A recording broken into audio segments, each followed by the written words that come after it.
మాది సత్యనారాయణపురం ఏడో కొండ దగ్గర జగనన్న పాలన అండి. ఇక్కడ వాటర్ పడదని మేము చాలా భయపడ్డామండి.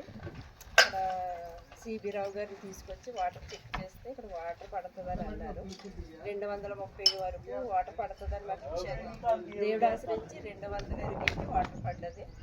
దేవుడికి వందనాలు. అలాగే సిబి రావు గారికి కూడా మా ధన్యవాదాలు.